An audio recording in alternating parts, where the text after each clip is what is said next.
As Dennis aged, his thrill to hunt seemed to show a weakness. But he wasn't going to let another 6-year dry spell keep him from experiencing the relief he desired. Slowly, the Ghostbusters that LeMunyon had so much hope in started being reassigned to other cases. Many of them feeling like they had failed, but none of them giving up on catching BTK. A behavioral profile was used to try and narrow down suspects, but it was spotty at best. Dennis was a normal guy living a normal life. He had a wife and 2 kids. He attended church and worked within his community. Maureen Hedges' murder, his neighbor just a few doors down, had yet to be solved, and there wasn't a mention of the acronym BTK. List of employees and students did no good. Little did they realize their killer's name only showed up in one possible list, but due to him being an upstanding citizen, no one looked at him twice. Every time investigators thought they had break, Dennis would slip through their fingers once again. Whether it's fate, luck, or pure overlooking, Dennis's reign still had a decade and a half before anyone would know what they were all dying to find out. Who was BTK? Welcome to the True Crime Librarian. I'm your librarian and host, Ashley. Tonight we will look at the last 2 victims of the killer known as BTK. Whether he knew that they would be or not, Dennis Rader's quest for relief was going to end, but the reign of terror was far from over. Police couldn't tie him to any of the crimes yet. And thanks to an outward persona that he had developed, no one thought to take a second look in his direction. Had investigators crossed all their T's and dotted those I's, Dennis Rader might have been caught before the lives of a young mother and a devoted grandmother was taken for nothing more than pleasure.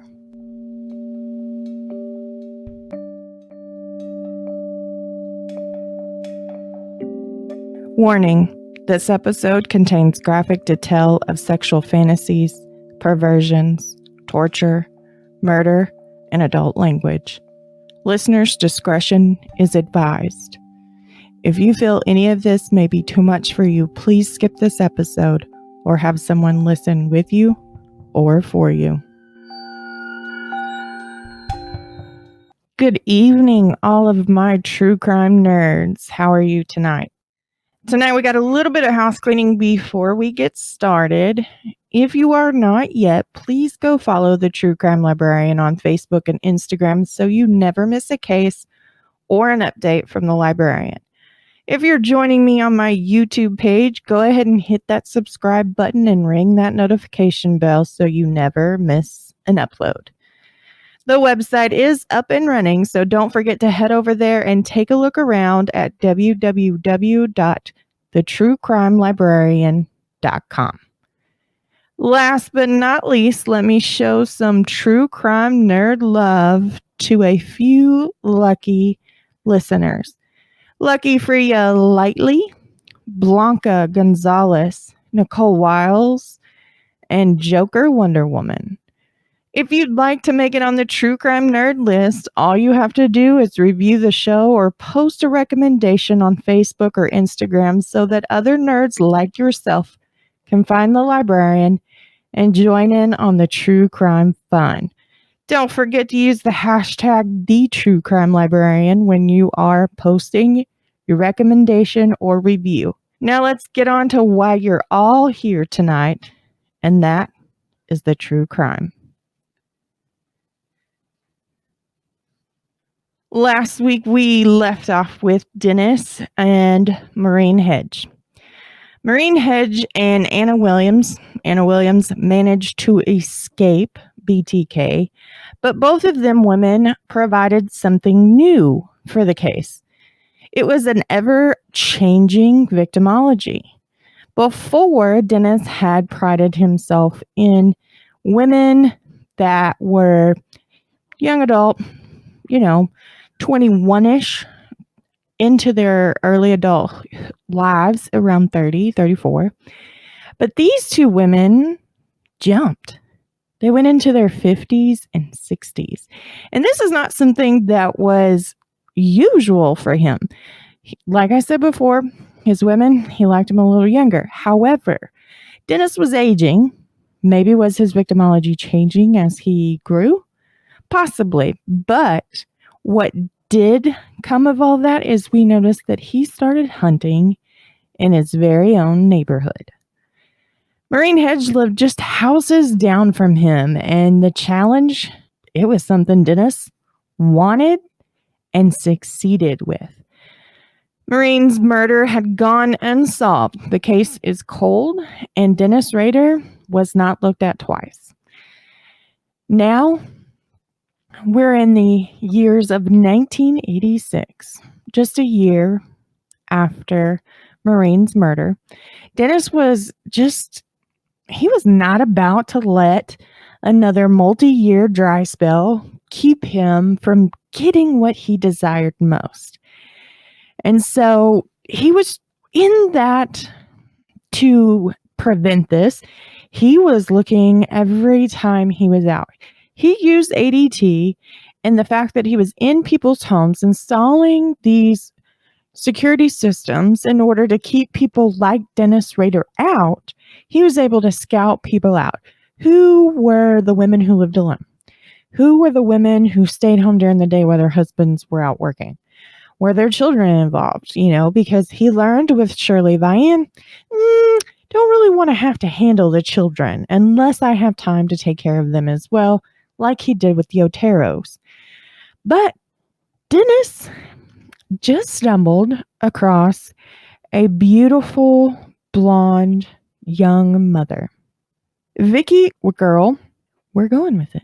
I'm sorry to Bill and Stephanie and Brandon. I am not meaning to butcher the name. Vicki was young. She was only 28 years old. She had 10-year-old Stephanie and 2-year-old Brandon.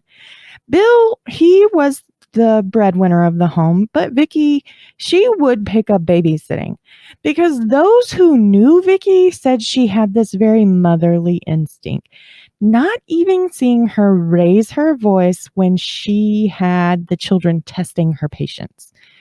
Vicki was calm. She volunteered in the daycare at church. She was running a small daycare out of her home because she was home with Brandon, who was only 2 years old. She picked up babysitting for her friend Wendy Jones and her newborn son and 2-year-old daughter. Now, Stephanie, she's old enough to be in school, but Vicki stayed home. And Bill, at one point, was working very close to home. There was an apartment complex, not just like across the street and to just a little over. Bill was the maintenance man for the complex for a while.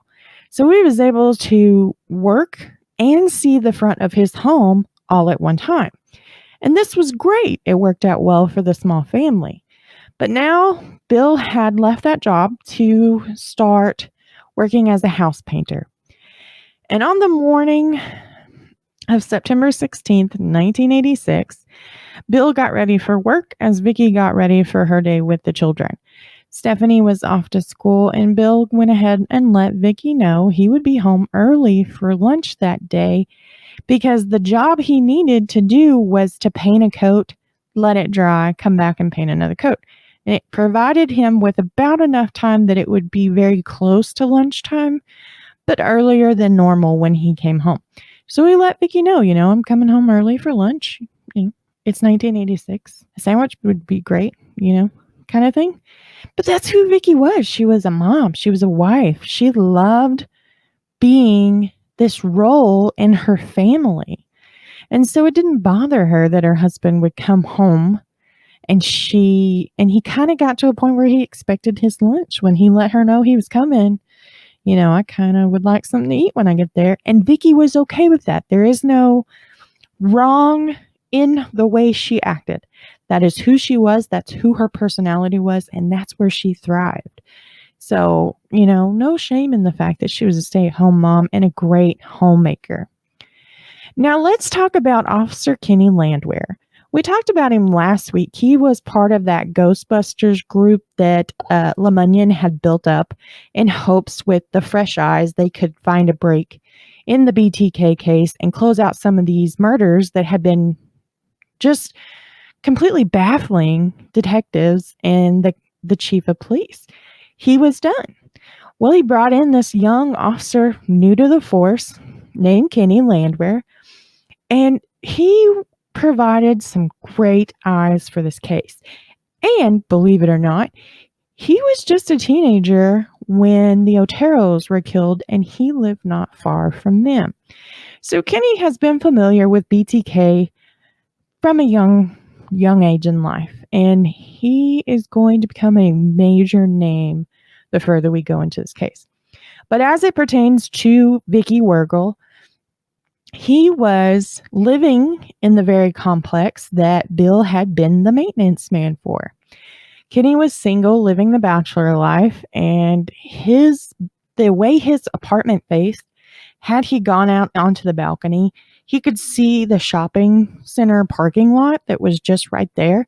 Then across the street, well, that's where Bill and Vicki lived. He could see their home from where he stood on his balcony. And that day, he just happened to be at home, sleeping. He had worked a shift before and was tired. Well, Bill went off to work, and Vicki and Brandon stayed home. Now, Dennis had found Miss Vicki, and he watched her for a while, and he knew her husband's routine. And this morning, it was it. He had it. He thought, Bill's off to work. I'm going to have some time with her. So what ruse? Because that's what Dennis does. He has some ruse to get his feet in the door. And then from there, he maintains control the best he can. So this is what he came up with. He took a yellow hard hat from ADT. He cut out the Southwestern Bell logo, and he kind of, from what I understand, he just kind of slapped it on that hard hat with a little bit of glue and was like, hey, looks official to me. Gonna print off this partial manual of how to work on phone lines, put it in my briefcase, throw in some rope, a gun. Let me try out these new leather shoelaces because they may be actually sturdier than nylon. Throw some of that in there. And then he had this receiver attached to a cord with some alligator clips. Okay. And I'm not really sure how he came up with this rig, but he did. And he was confident in the fact that it would sell him as a telephone repair guy. So that morning he parks in that shopping center, and had Kenny been up that morning, he could have been out on his balcony, looked down and watched Dennis exit his ADT company van, cross the street, and head towards Vicki's home. However, he didn't go straight to her door. Not just yet. Instead, he went next door to the neighbors and he knocked on the door. This is all part of his ruse, part of his ploy to sell the story that he is some phone repairman. So he knocks on the door and he tells the couple inside, who are elderly, there's been some problems reported with the phone lines. I need to come into your home and check your line. And they let him in, and Dennis goes in, pretends to be checking their line with this rig. He looks all professional, right? So once he's done, he, thanks the couple, and he leaves their home, and immediately he heads toward the neighbor's house, which just happens to be Vicki Wegerle's. He knocks on the door, and he can hear from inside Vicki playing the piano. And he had caught on to this while stalking her, that Vicki loved to play the piano. Therefore, this was called Project Piano. So once the music stops playing after he knocks, he just waits for a moment when Vicki opens the door. And there's Vicki standing in front of him, and Brandon is in the floor playing. He's 2. And Dennis tells her, I'm with Southwestern Bell. I'm here to check your phone lines. There's been some report of issues, and I just want to see if it's coming from within your home. And Vicki doesn't understand this. She, why can't you check the phone line outside of the home? And Dennis tries to come up with this story that can get him in the door. And eventually, Vicki buckles and she lets Dennis in. And this is getting very close to the 11 o'clock hour, which is about the time that they suspected that Bill was going to start heading to the house for lunch. And so it's just Vicki, Dennis, and Brandon in the home. Dennis heads over to the dining room where the phone jack is, and he connects his little alligator clip with his receiver and pretends to check this line. And then he gets down, he stands up, and he's like, all good, thank you. He puts his rig in his briefcase, and then he pulls out his .22. He points the .22 at Vicki, who is immediately crying and terrified, and tells her, we're going to the bedroom. And Vicki is like, well, what about my son? He's like, I don't care about your son. We're going to the bedroom. And before he can usher her down the hallway, he stops, pulls her car keys and her driver's license from her purse, then continues to push her down the hall to the master bedroom. Now, once they are in the bedroom, Vicki speaks up and she tells Dennis, my husband's coming home for lunch early today. He'll be here any minute. And Dennis, he knows there's a husband. He's seen Bill, but he's hoping it won't be too soon because he's got some things planned for Vicki. So he makes Vicki lay down on their waterbed, on Bill and Vicki's waterbed, and he ties her hands and her feet together with this leather shoestring. And as he's doing so, Vicki is praying out loud. He can hear the words. She's crying. She's distraught, and she's not really comprehending what the hell is going on here. Once Dennis backs away to admire his binding skills, she jerks her hands just enough, and the shoestring breaks. And this sends Dennis and her into a little bit of a fight. Vicki's not going down without one. And she ends up scratching Dennis's neck. And we know as junkies, as nerds, what this means. There's skin cells, there's DNA underneath her fingernails at this point. Dennis rears back, punches her in the head, and this kind of slows Vicki down to the point that he can pull out a nylon from her drawer and tie her hands back together. Now, once he has her tied back down, he reaches for another nylon, and by this point, the two have rolled off the waterbed and now are in between the bed and the TV cabinet. And he reaches back into that same drawer, pulls out another nylon, and goes to strangle Vicki. And he pulls hard. At first, he had this leather shoestring rigged up with a couple knots on each end to give him a grip. He was thinking this leather was going to be sturdier, be better as far as his tools of the trade went. However, he learned very quickly getting a grasp on that was extremely difficult when you're in the throes of a wild victim. So the nylon, tried and true. He's used it before and he's going to continue to use it. He pulled hard and he didn't let up until Vicki stopped moving and stopped breathing. Now, in the back of Dennis's mind, we know this from the phone call that happened at the Shirley Vian house, from, just he does not like to have to deal with a change in his plan, because that means he's not going to get the time that he desires with each victim in order to get the best relief he can get, right? Okay.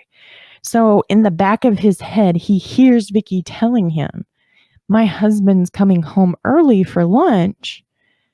And Dennis realizes it could be any moment and he doesn't have a whole lot of time.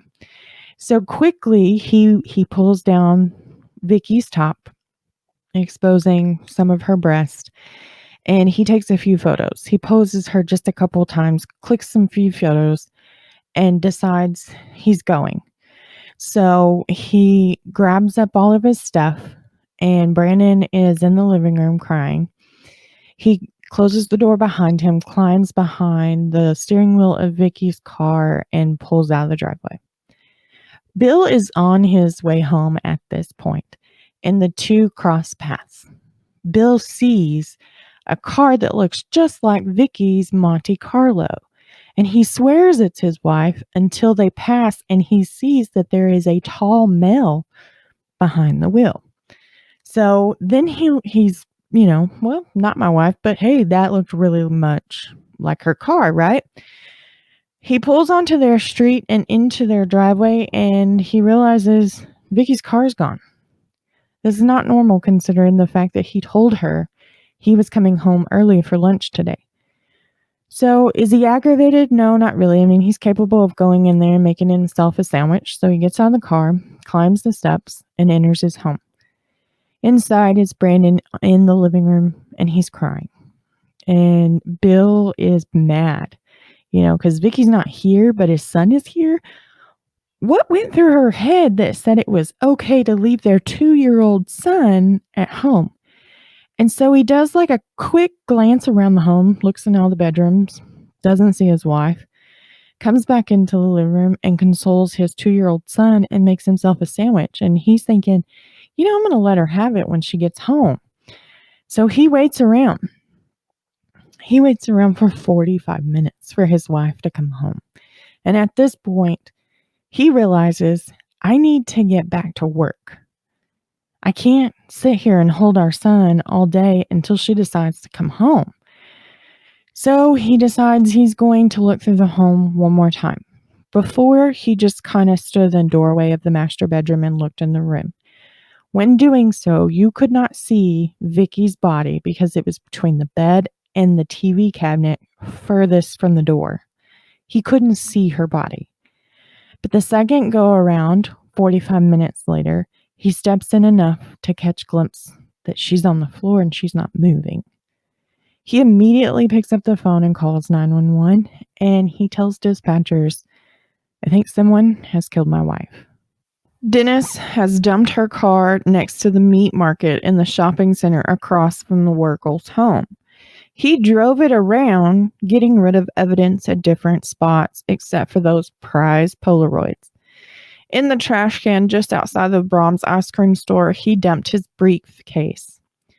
In the trash can by a muffler shop, he put his hard hat, and the makeshift Southwestern Bell logo was pulled away, and he was going to keep that as a souvenir along with her driver's license. While walking to his van, which was, like I said, parked right there across the street, he could hear the sirens as he climbed in and pulled away. Firefighters Ronald Evan and Lieutenant Mark Haynes were first on scene and found Bill on the porch, and he's punching the wall repeatedly, repeating, if I could have been here 5 minutes earlier, I could have done something. Bill was definitely mad that he was not able to save his wife, and he was mad at himself that it took him 45 minutes sitting in the same home before he found her. Vicki's body was found by the firefighters, and there was a pocket knife very close to her head. Investigators will later learn that Bill used that pocket knife to cut away the leather shoelaces and nylons tied around his wife's body. When EMTs arrive on scene, firefighters have moved Vicki into the dining room, and they are performing CPR on her in an effort to save her. Nita Sawyer noticed that Vicki's face was streaked with color, and this is a result of strangulation. If you've ever noticed when somebody, I don't know, I mean, I've never actually been there when somebody was strangled, but if you ever notice their face gets really red, like when they hold their breath. So I can only imagine that's the way this is going to be during a strangulation. The face gets really red. The eyes start to bulge. There's a desperate need for oxygen to the brain, and the fight or flight response is taking over. Now, the way that I'm understanding this streak in color is only partial amounts of blood actually come away from the surface of the skin after death has occurred by strangulation. So it leaves a very streaky appearance. There is a ligature mark around her throat. The leather that tied her hands behind her back had dug so deep into her skin it left these abrasions. In the living room, there are toys scattered everywhere as Brandon had them out for that day's playing. Now, this is TV news crews. They were there. They were on scene. When the call came in, they were able to intercept and head there as well. And they are currently filming first responders trying everything they know and everything they've been trained to do in order to bring her back. But in reality, we all know that generally death or the death call cannot be called by first responders. So they have got to act like that person is alive the entire time to the hospital, wherein the ER doctor will call time of death. Now, they'll call in over the radio and let them know they've got one dead on arrival. But from what I gathered, they're not allowed to call time of death. When Vicki's body was brought into Riverside's hospital emergency room, they pronounced her dead.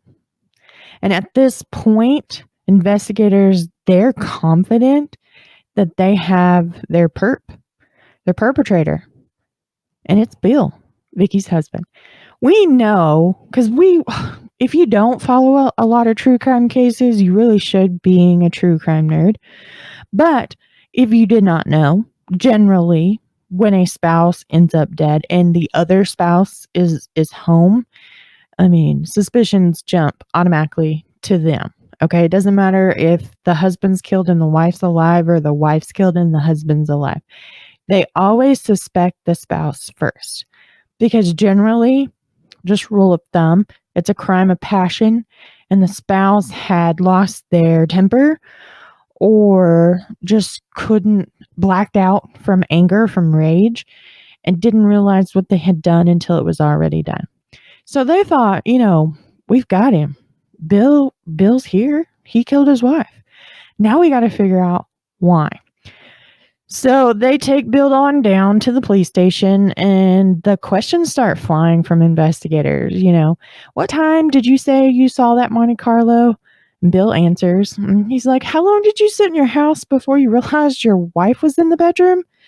Bill answers 45 minutes. And they're like, 45 minutes? What took you so long? They are insinuating with every question, we're not buying it. We're not eating this. Feed us something differently. Okay, so these questions continue to grow. Investigators continue to become angry. They're mad because Bill's not budging. He's not stepping away from the story. It is the same story over and over. And for Bill, that is perfect because when he can tell that same story over and over and over, it's because it's not a lie that he's rehearsed. It's the truth. But, husbands always do it. So they start asking questions like, were you having an affair? Was Vicki having an affair? What were you two arguing about that morning? There was never a mention from Bill that the two had an argument. However, once this question comes up in investigation, it's not a matter of whether you had an argument. It's a matter of what were you arguing about, so that they don't have an opportunity to deny any argument at all. No, they're saying you argued. Now we want to know why. But Bill is like, we didn't have an argument. I told her I was coming home early from lunch because I had to do this job that required me to paint, let it dry, come back, add another coat. And it just happened to be a perfect opportunity to go to lunch. They're not buying this. They're not buying this at all. So then they're like, hey, Bill, you want to take a lie detector test? And Bill's like, yeah, I'll take one. Now, time out. If you do not know what a lie detector machine does, it monitors the person's heart rate. It monitors their blood pressure. And it monitors like perspiration and respirations and things like that. Nowadays, the newer versions, the newer models, they have a mat that the person answering questions set on. This mat is motion censored. So if there's any sort of muscle flinch, any sort of just tense clenching or shifting or bouncing your leg, whatever that the questionnaire cannot see them do, this mat's picking it up. However, when Bill took his lie detector test, he didn't have the mat. He's Model 1. Okay, so it's very there. But if you don't know this, they are asking him to do this on the day that he found his wife dead. They're saying, hey, you want to take a lie detector test? And Bill's okay with this. He's like, heck yeah, I do, because I'm not lying. However, we know now that's a no-no. Nope. You cannot administer a lie detector test to a family member or spouse in the day that they find out that their loved one has been killed. You will get their emotions registering as a lie, therefore making it unreliable. 9 times out of 10, 9.9999 times out of 10, the results of a lie detector test are inadmissible in court because it is known that lie detector tests are very unreliable. So if you're like me, I'm a very nervous person. You say my middle name, I'm going to sweat bullets and try to figure out why you're yelling at me. Okay? If you hook me up to a lie detector test and ask me if I shot Kennedy, I'm going to fail that thing. I wasn't even alive. My mama wasn't even alive when Kennedy was shot. But if you ask me if I did it, I'm going to fail that test because that's who I am. So if you have a person who has anxiety, who has this fear of being in trouble by anyone of authority, hello, the librarian here, they are not going to do well on that lie detector test, okay? Just know that. So for any of you that are like, give them a lie detector test. No, it's not exactly the most reliable source to investigators. 9 times out of 10, when they're using one, it's because they're going to point the perpetrator in the direction of a confession, especially if they know it. It needs to be. Look back at Chris Watts. They gave him a lie detector test. 3 questions. He failed every single one of them. But they already knew at that point that he was guilty, and he just needed to come clean as to what happened. And by giving him that lie detector test, even though they knew it couldn't go into court, it helped them pull a confession. Not coercion, not to be confused, okay? But with Bill, he took 2 and he failed both. Okay. So investigators, they start grilling down hard. They're playing the bad cop, like the over the top, extreme, loud, screaming questions at this very innocent man who could have saved his wife, he felt like, if he had been home just a little bit sooner. So they're screaming at him, asking him questions. Well, Bill's family is there. They're there at the PD. They're waiting for him to get done being interrogated. And they can hear some of these questions that are being asked. And they automatically are like, this is not, first of all, this is not who Bill is. Second of all, this is not what happened at all. He's only told you that in 1,900 different ways and you aren't listening. So when Bill gets to come out and take a break and he talks to his family, they tell him immediately, you need to lawyer up. We're getting you a lawyer. And Bill, he's hesitant at first because the moment that investigators see somebody lawyer up, they automatically think that they're guilty. That's not necessarily true. If you're pointing a finger at somebody who is innocent, but you, for whatever reason, think they're guilty, hiring a lawyer will only get you off their back long enough for them to catch their breath. And that's what Bill was doing. At the advice of his family, he needed to catch his breath after sitting there being interrogated by these bad cops and asking questions on why'd you kill your wife? And he's like, I didn't kill my wife. I wasn't even there. But they don't believe him. So in the end, he lawyers up, which proves to be very smart on Bill's half because he can leave the police station as he was never under arrest when he was brought to the police station. and he can leave. He leaves, goes, gets a lawyer, and detectives never charge him with the murder of his wife. Yet he also doesn't get to live life like he thought he was going to. His wife's gone. He's got, he's a single father of 2 children. Things aren't going the way he had planned. And losing his wife in the way that he did had to play a serious toll on him mentally and physically. Vicki, during her autopsy, the medical examiner notes a couple things that are worth sharing. Vicki was strangled so hard that there was internal bleeding in her throat. So, with strangulation, there's not a whole lot of blood, right? I mean, we're going to get stuff up underneath the skin because bruising is going to occur, whelps are going to occur, the streaking color in the face will occur. But Dennis was so angry during their fight because she was fighting back and he was having to subdue her. And in his mind, that just meant he didn't have control of the situation. Okay, so that's the way Dennis's brain works. So in his mind, he thinks he has no control. This is pissing him off. So he pulls harder on the nylon around Vicki's throat. And it pulls so hard that not only is there these marks around her throat, this bruising, this swelling, that inside he lacerated things to cause bleeding. It was a violent strangulation.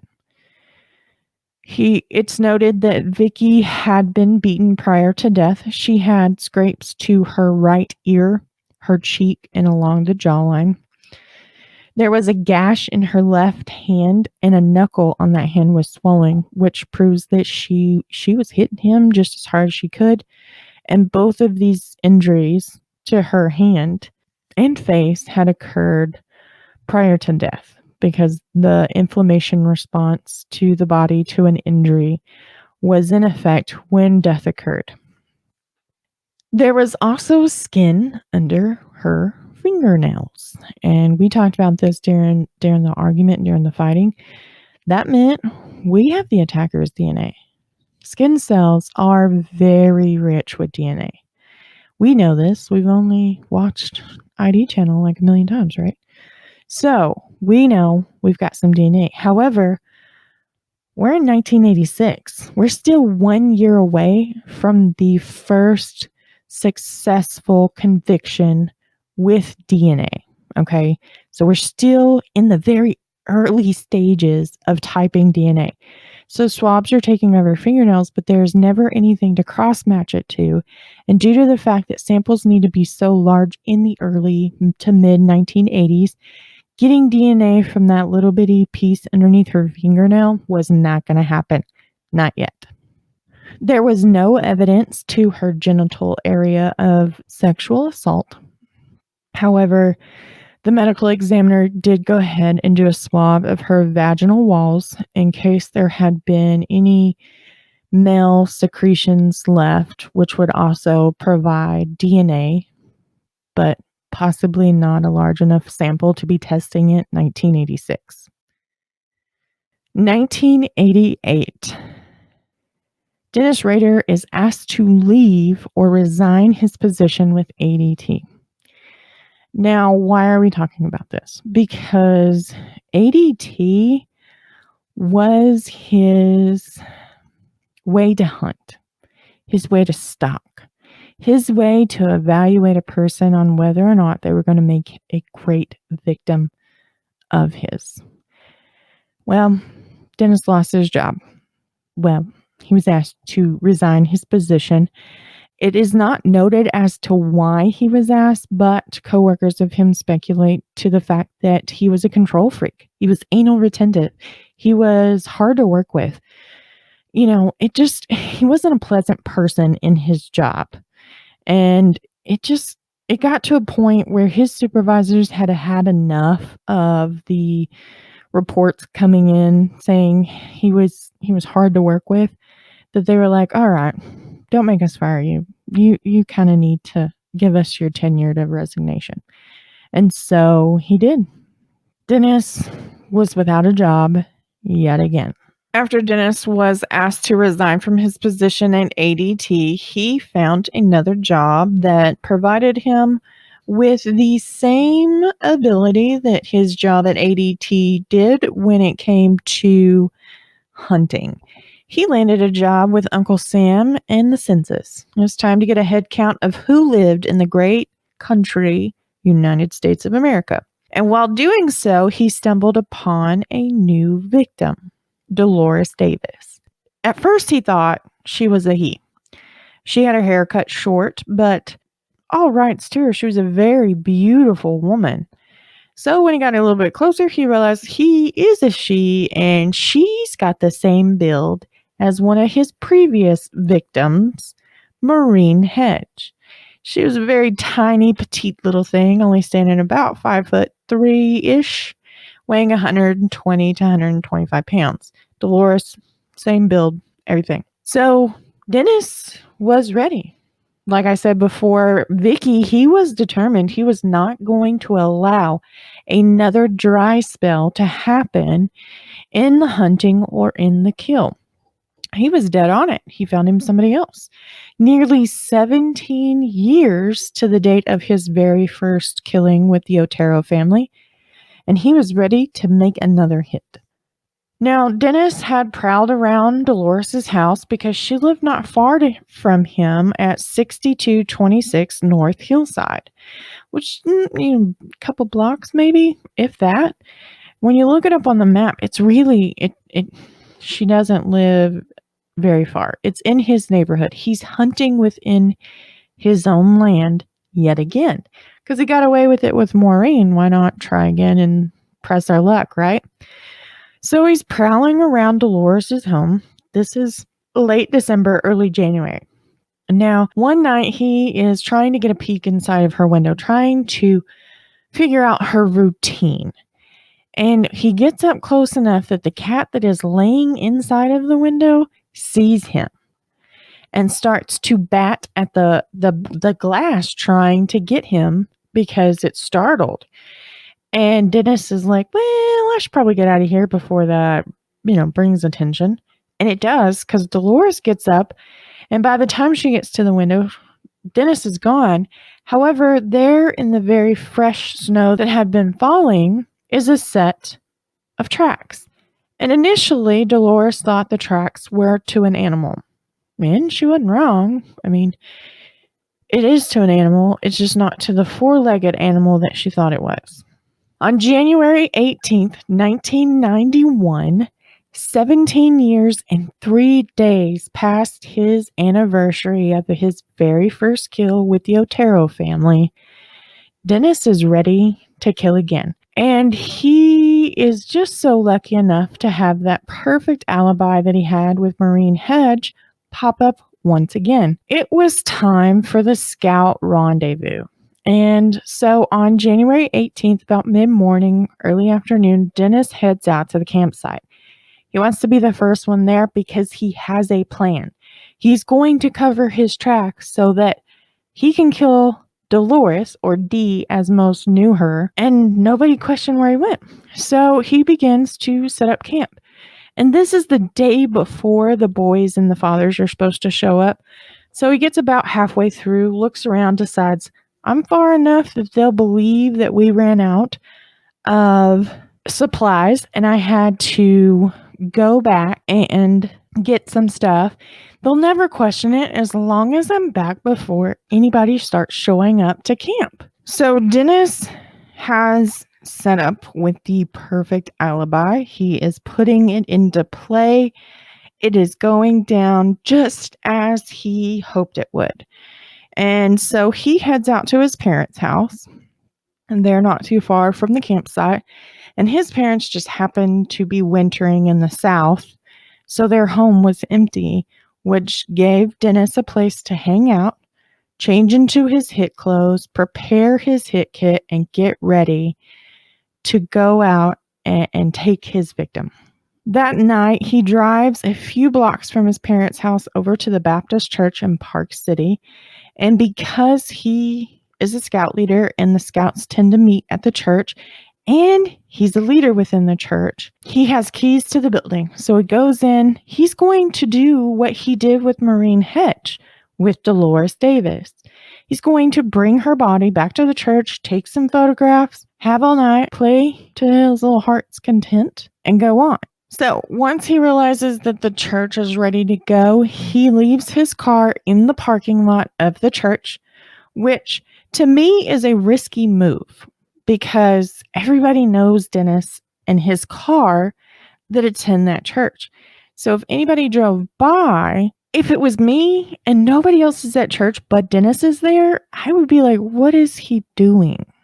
Yeah, but maybe because hindsight's 2020 and I know exactly what he's capable of. But still, I mean, even around my town, if I see somebody I know and I'm like, oh, I wonder what they're doing there. You know, it's just, maybe I'm just more curious than most people. I don't know. So anyways, he leaves his car at the church parking lot and he takes off because he can walk from where the church is to Dee's house. So he takes off through a frozen wheat field and then through a cemetery. And many speculate he might have stopped in that cemetery because it felt like home for him because he had this fantasy with dead bodies. I don't know. Because at this point, they're not, he wants them fresh. He wants them a little warm. At this point, you know, these people there's no telling how long they've been in the ground. So I don't know if he felt serenity by being in the, you know, the cemetery. I don't know. That's just speculation, though. I probably shouldn't have opened my mouth. Anyways, so he makes his trek through the fields and through the cemetery to Dee's house. Now, it's January 19th, so it's Wichita, Kansas. They're known for not only the amount of tornadoes that touch down up there, but for the amount of snow that falls. Because here in Texas, I mean, they're just, you know, a state away. We don't get a whole lot of snow, and when we do, it's very fluky. You know, there's not a lot of seasons where I'm at. It's either hot or warm. You know, it's not, I don't get fall and spring and all that. However, Kansas is about a 4-hour drive from where I'm at. Wichita sits about 4.5 hours. So up there, when you're driving through Kansas, and if you happen to do so at the end of December, beginning of January, good luck.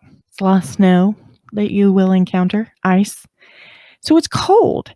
For Dennis to be walking this distance from the church to Dolores's home, it's cold out there. His thought was the whole ruse of going to the bowling alley, pretending to get drunk, and then having to call a cab, that took too much time away from the time he could have spent with Maureen. So he's trying to save himself a little bit of time. Okay. Well, it's cold. Point taken, right? That's like a one and done kind of an argument. But he gets over to Dolores's house. He gets to Dee's house and he looks through the window and he sees that she is up reading in bed.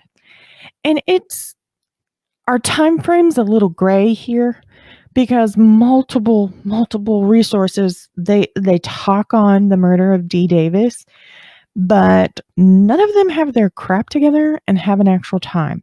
And it's possibly because the only person we can count on for an actual time frame is Dennis Rader.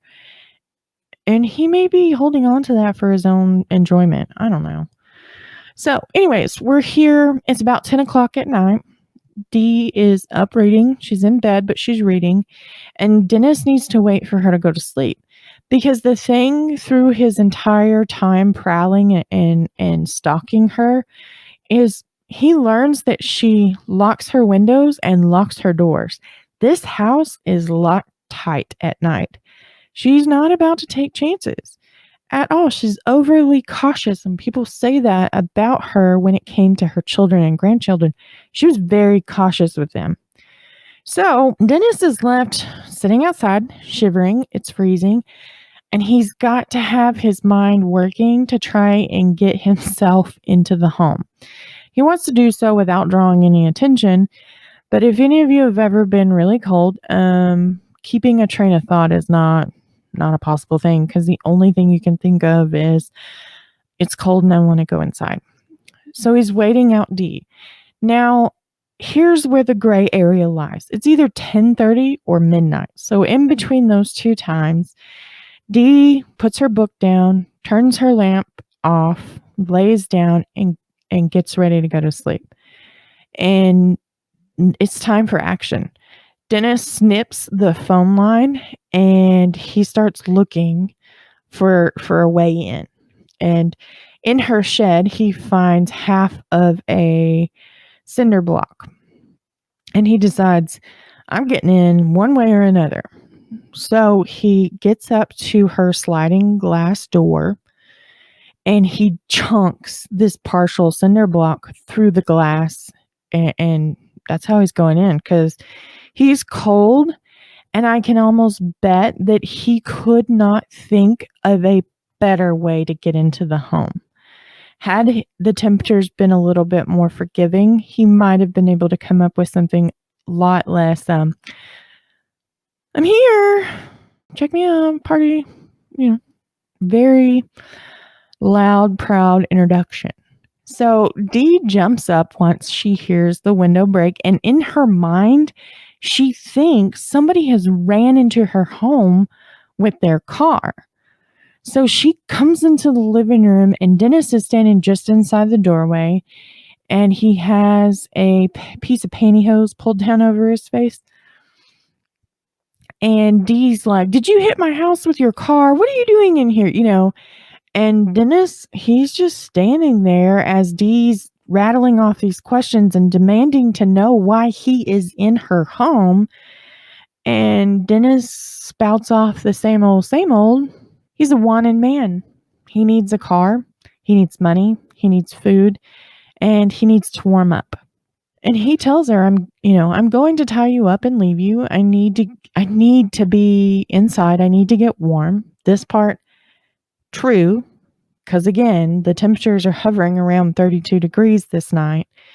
And Dee, she's not laying down easily. She tells Dennis straight up, get out of my house. No, this ain't happening. And Dennis, he has to kind of show some of his cards in order to gain control of the situation.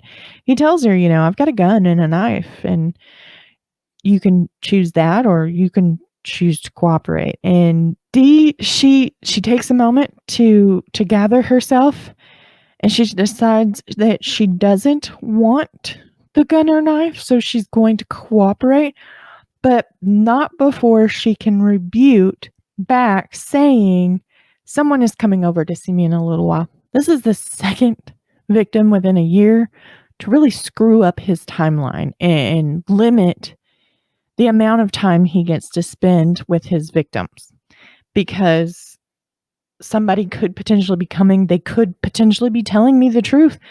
And I don't know just yet whether someone's coming. And do we take a chance on somebody coming in and walking in on me while I'm trying to have a very private moment with this dead body?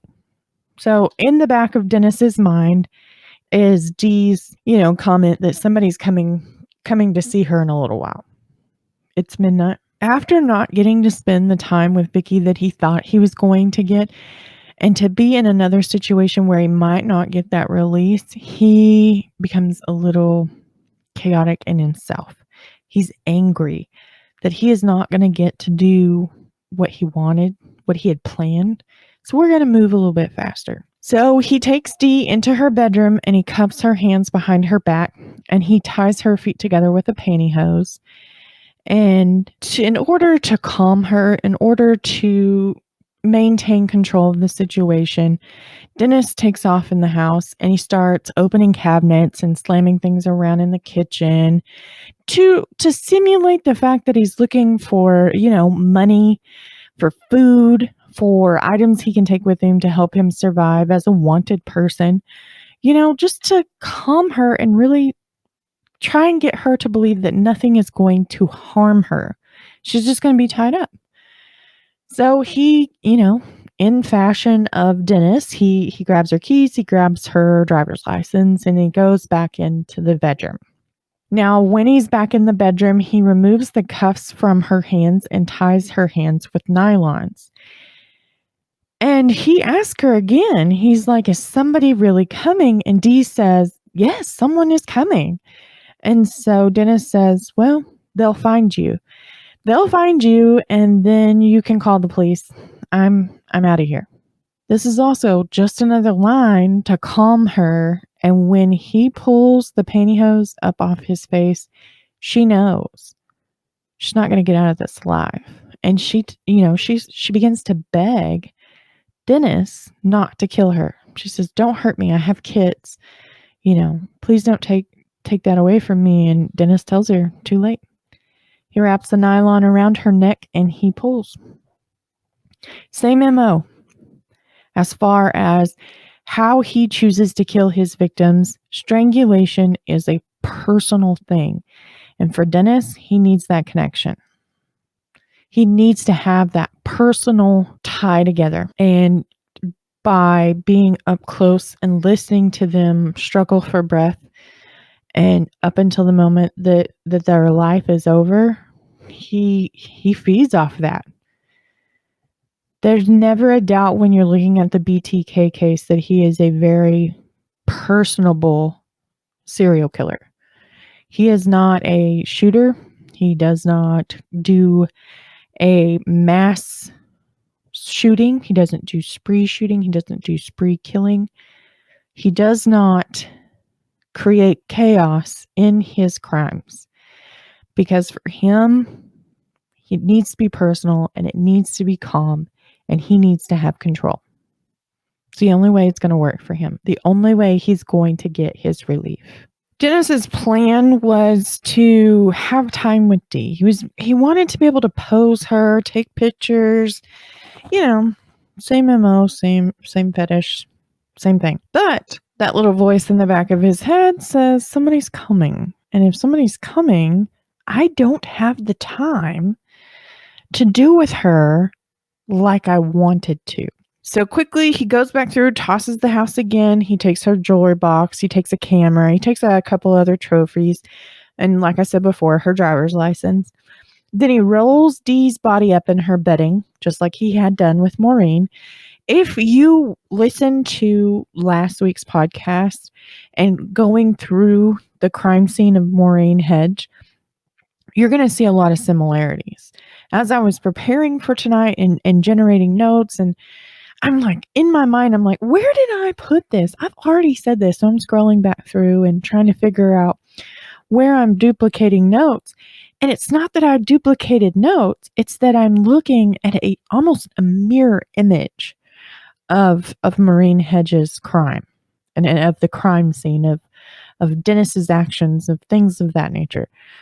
So here we are again. He's rolling the body up into the bedding there from the home. He's stuffing her into the trunk of her own car.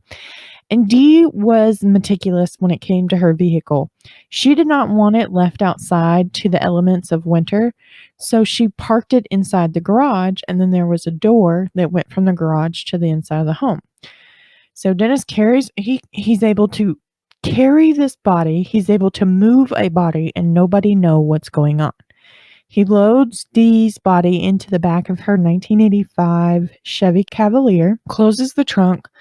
He leaves the door from the garage to the house just open barely, pulls out of the driveway, and he takes off into the night. Now, Dennis has always had a fetish. And his fantasy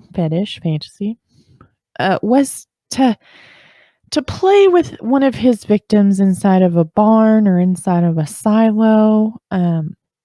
It's something he developed when he was a kid and he went to his grandparents' house because they had a farm and they had a barn. So in his mind, he pictures this perfect barn. And since we're out here driving around trying to make up a new plan on the fly, wouldn't it be nice if he stumbled across one? So he's got a couple of things he's got to take care of first. And one of them being the fact that he is driving the victim's car. So what does he do? He takes D and he heads towards the Kansas Department of Transportation lake on at 45th and Hillside. Again, it's about a 2-minute drive from Dee's house, very centrally. And there at this transportation lake, there are 2 man-made lakes that are separated by the interstate. One is on the east side and one is on the west side. Dennis pulls down into the east side and he finds a spot that has some good brush, some good covering, and he tucks Dee's body there. Now, let's get rid of this car, right? Because we can't be found driving a dead person's car.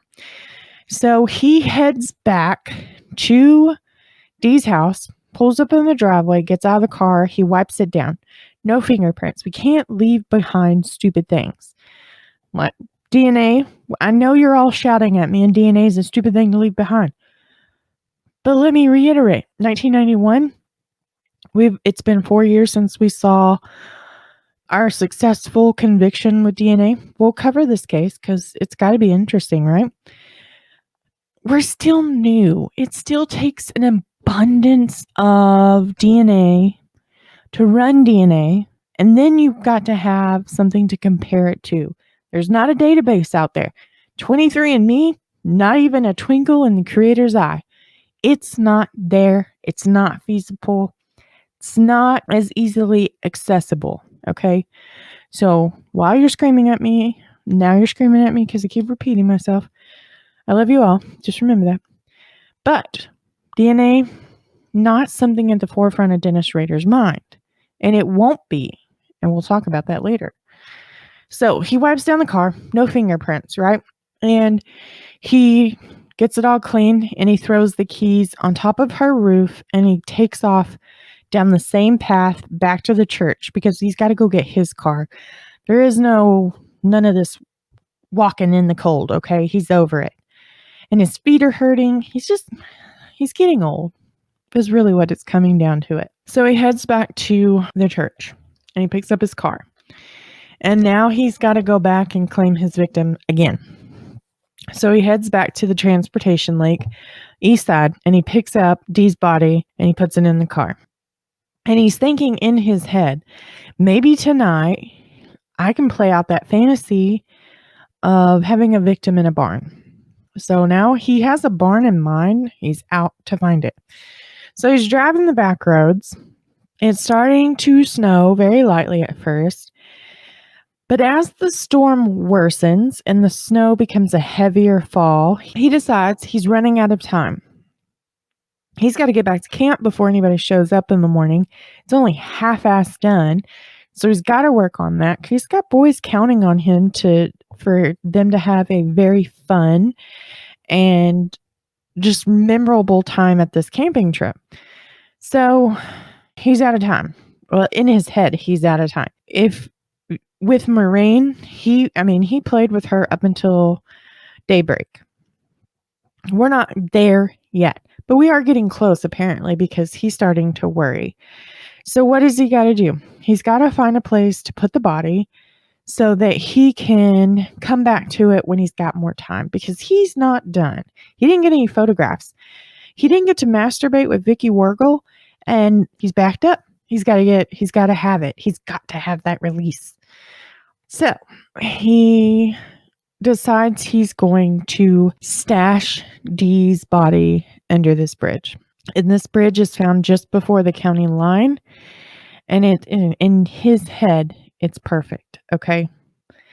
So he pulls her out of his car, tucks her up underneath this bridge, and he heads back to camp. On January 19th of 1991, Dennis is back at camp before anybody realizes he was gone all night.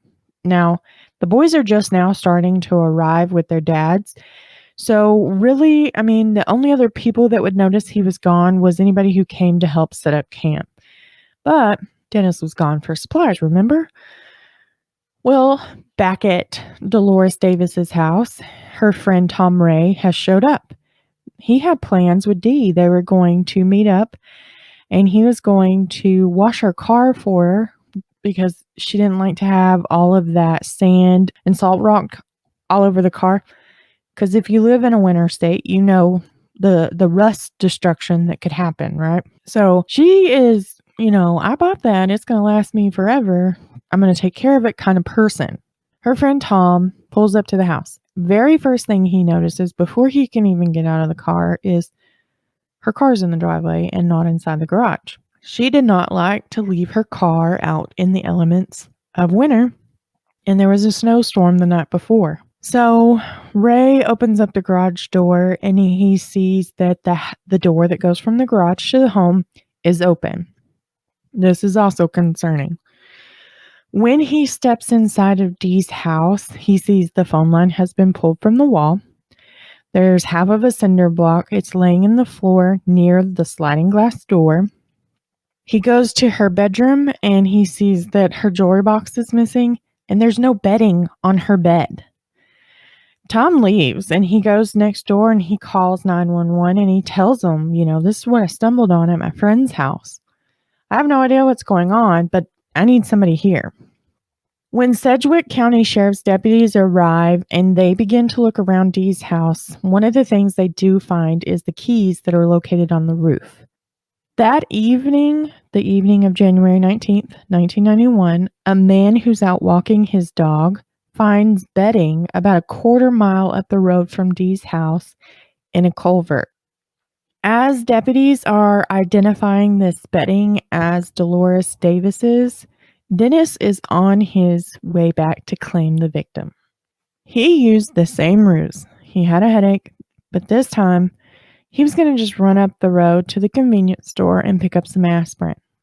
So Dennis leaves camp, runs up the road, and he goes inside the convenience store, but instead of buying aspirin, he goes to the bathroom and he begins changing his clothes from his scout uniform into his HIT clothes. When a Kansas Highway Patrol officer comes into the restroom and he sees Dennis, who's in the middle of changing, and he's like, "What are you doing?" And Dennis tells him, "I'm on the way to my scout camping trip. I'm just changing into my scout uniform." And the officer's like, "Well, when you get done, I need to talk to you." Apparently, there had been a phone call to the highway patrol to let them know there was a man changing inside of the restroom and he was acting a little suspicious. So Dennis gets done. He goes outside. He's talking with the patrol and they run his plates and they run his name to see if he has any active warrants. Of course, Dennis Rader avoids interference with the police like it's the plague and there's nothing there. And the officer, have a good night. Sorry about taking up some time. Dennis like, "No problem. See you around."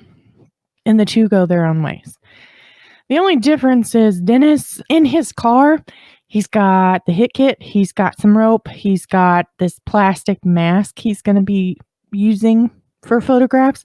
He's got things in his car that would become very concerning to anybody in law enforcement had they searched his car. Again, Dennis slips right through their fingers. So Dennis, he makes his way back over to the bridge where he left Dee's body.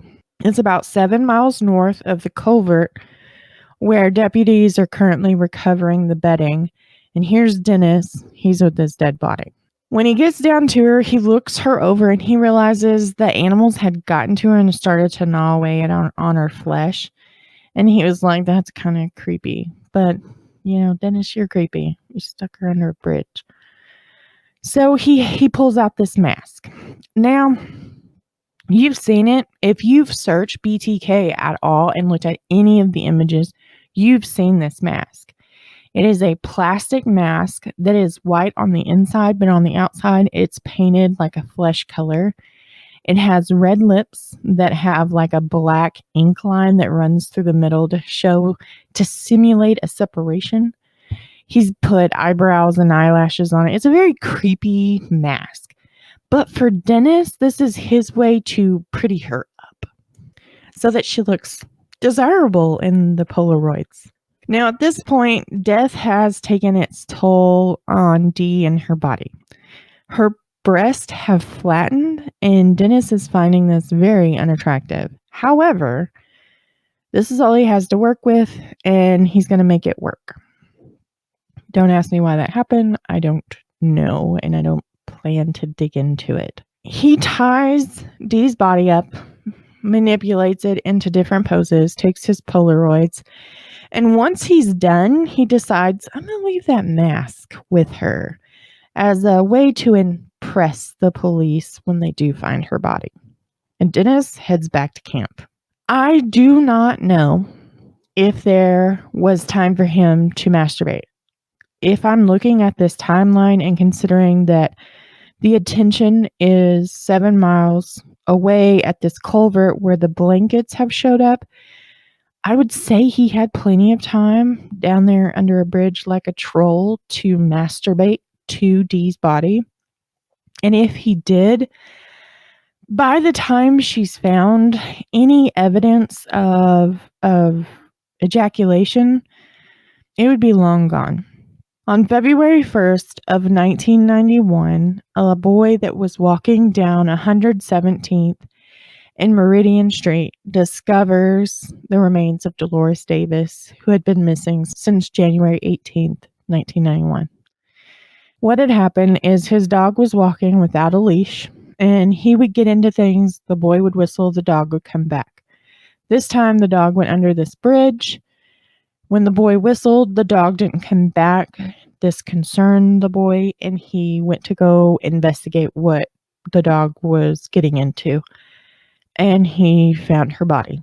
The mask was found next to her body, and a Venetian blind cord was tied to the mask, and it is what held the mask on Dolores's body. No one knew what happened to Dee, and no one knew about Dennis's excursions when he left the camp. 2 and 2 are not equaling 4 for investigators. They're not saying that, Dolores and Dennis or Dolores and BTK come together. They're not finding that. Yes, she was strangled, but we're looking at 13 days from the time she went missing to the time she was found. So there's sped up decomposition. Even though it's cold, it's not cold enough to help preserve the body and any evidence that could be with it. You're left to the elements, you're left to wildlife. And again, it's been 13 days. You don't know what snow fell, melted, and washed away. Dennis Rader, he's nowhere on anybody's radar as being BTK's suspect or on that list. And tying Dee Davis to BTK as a potential victim, they're nowhere in the same freaking room together. Police do not have it. They don't know what happened the night that Dee went missing. They don't know. They can speculate on a time of death. Medical examiners, they go through extensive training on how to help determine that. But there's no guarantee considering they were left to elements, because elements have been known to speed up and slow down the deterioration process of a dead body. So we're looking at a very troubling case without any leads to go on. Who could she have possibly angered enough to cause this? No one knows. No answers. Million questions, but there's no answers. And nobody even knows where to start to get the first answer. Because once you get the ball rolling, it plays well sometimes, but you've got to know where to start. And when you're looking at this chaotic scene, the house was completely ransacked. Her blankets were found 7 miles away from where her body was found. They were found the day after she went missing. It's been 13 days since she went missing, and here she is dead, nude, under a bridge, and this really creepy looking mask is with her. Dennis thought he was being cute by leaving the mask, and I don't know if maybe that was a way for him to sign off on this crime as far as BTK did it, but considering that he had never used a mask with one of his victims before, it's really hard to see that as a signature. The Venetian blind cord, if you've been following this case with me from day one, he used Venetian blind cord with the Otero family. As soon as I saw it, I could make that connection because it was one of the very first things that popped into my head. Because it's not very often, I don't know, I'm not an investigator or a detective or anybody, but I wouldn't suspect that it's very often that you see that very type of blind cord being used to kill a victim, or it's there around the victim in a crime scene. I wouldn't say it's the go-to strangling method for killers, but I don't know that because, again, I'm just, a lowly podcaster who is also a librarian by day. That's it. I don't know. I'm sure if I wanted to really get into the depths of this, I could find somebody willing to talk to me about it. However, when I saw that, it just immediately popped up to the Oteros. Immediately, the name was in my head. And I would like to think that happened with investigators, but considering they don't tie her to BTK until much later, it didn't. It didn't happen. In May of 1991, about 4 months after the murder of Dolores Davis, Park City, Kansas hires themselves a new compliance officer to catch stray dogs and to enforce zoning rules. Dennis Rader now works for the city of his hometown. He is integrating himself even more into his community, making it harder for them to see him as this sadistic serial killer. Dennis is still Dennis. He's still being bossy. He's still being an anal retentive employee. Nothing really has changed from his time with ADT to the point that he is hired on as a compliance officer. And it's noted that he never really asks anybody to do anything. He says, you need to do this or you need to do that. He's constantly telling, regardless of his position, he's constantly telling people what to do. Dennis is also noted for never taking any time, not 1 minute, not 1 second more than his allotted 15-minute breaks.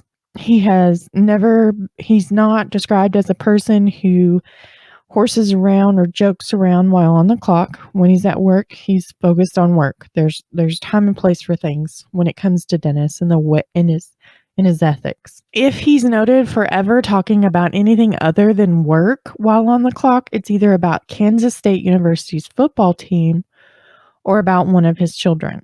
Dennis does eventually work his way into a position where they give him an office. When Dennis is there, his door is open. He has this open door policy. However, you don't come in to shoot the shit. He doesn't want to do that. He needs work is work. When he leaves at the end of the day, he shuts his office door and he locks it.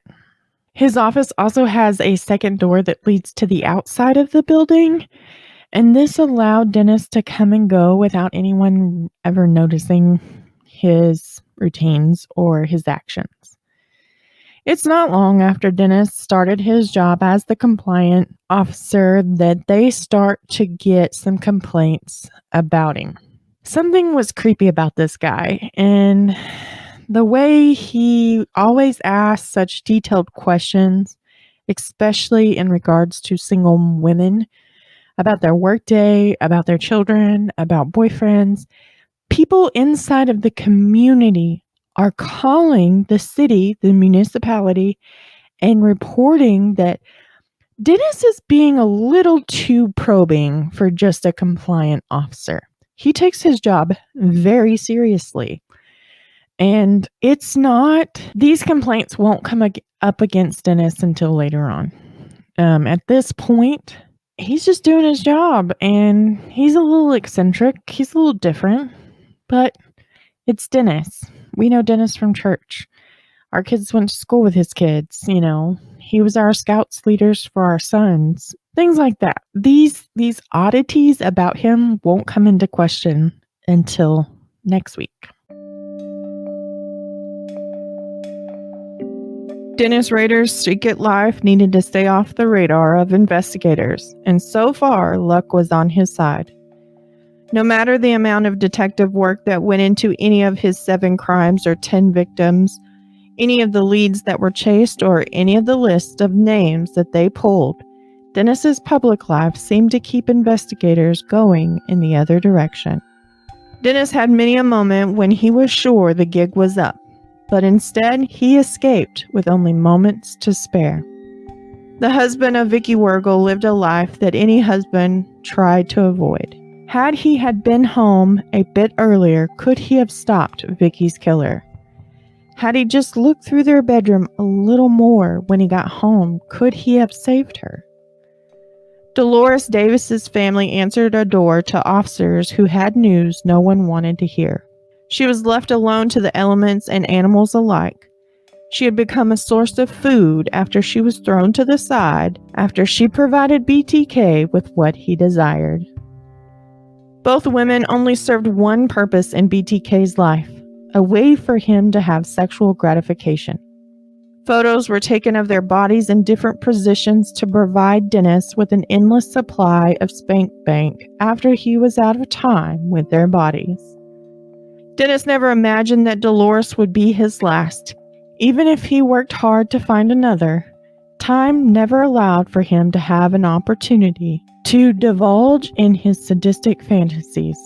Instead, dressing in women's clothing, donning a hideous mask, and tying himself in different positions to help him fantasize about another victim held him over until the monster demanded claim to a victim that hadn't been tied to him until the communication picked back up 13 years after the body of his last victim. And this time, investigators were not going to let him slip past them again. I'd like to thank you all for joining me tonight as we wrap up all of Dennis's murders. Next week, we are going to pick up where his need for recognition will finally bring him down, and the reign of terror that spanned 3 decades comes to an end. As always, I leave you with one last line. A rat who gnaws at a cat's tail invites destruction. Much love, the true crime librarian.